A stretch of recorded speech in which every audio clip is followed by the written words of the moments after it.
In this video, we're going to be changing out the piston rod inner seals. So you want to grab yourself a non-marsh surface to grip. You do not want to put any marks or anything on that piston rod. You want to get that cap twisted off there. And that way we have access to be able to pull the cover completely off to get to the seals. And so this we can do without having to take the entire piston out. We don't have to pull everything apart, as you'll see.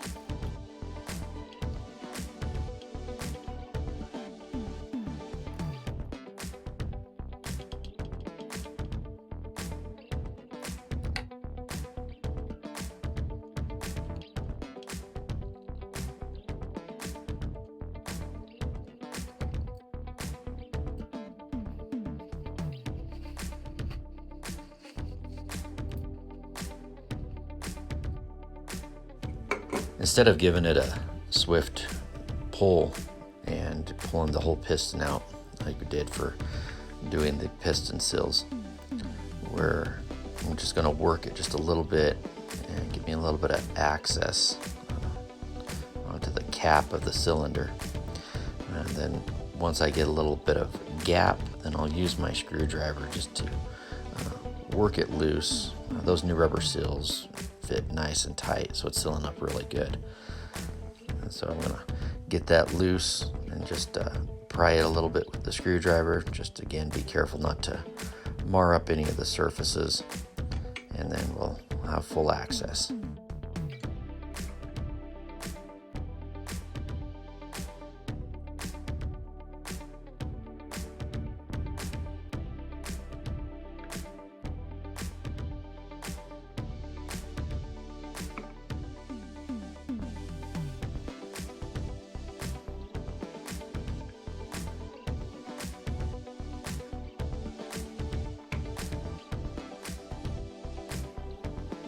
And here you can see the two little green seals that are inside there.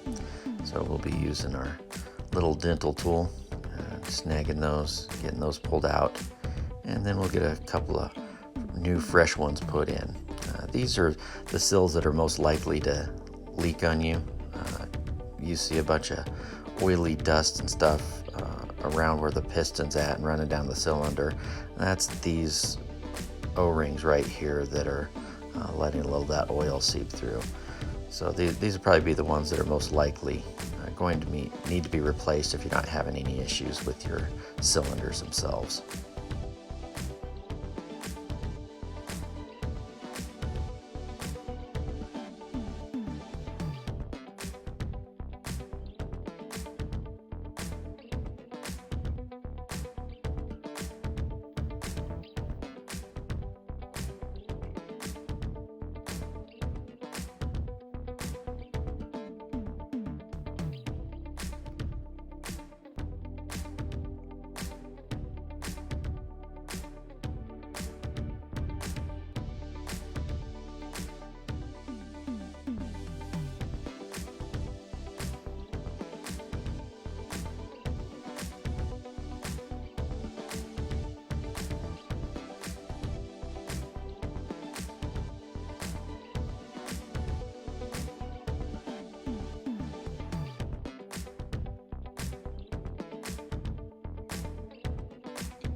These ones are kind of fun. It doesn't matter which ring you start with, which position, just wherever the ring starts setting the most first, and then just start working it in and pushing it into that slot for that ring.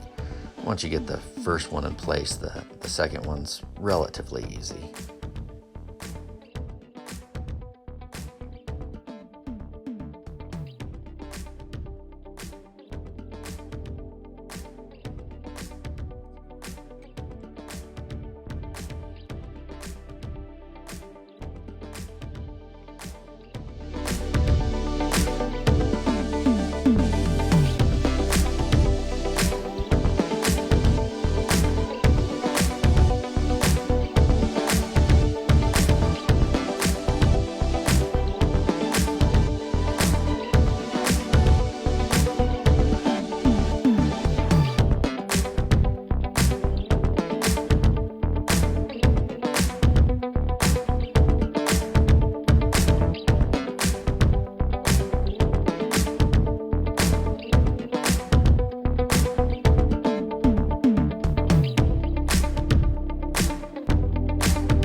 And now that the second one's in, just check, make sure that they're both seated real good where they're supposed to be. And then we can slide that onto the piston rod and make sure about your alignment again when you're putting those back on there, to make sure all your screws are aligned. And I like to give it a little bit of oil, lube it up just to make sure that those help those O-rings seat onto that piston ring without too much difficulty.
that's it. In less than 15 minutes, you can have those inner piston seals replaced and stop your cylinder from leaking so bad.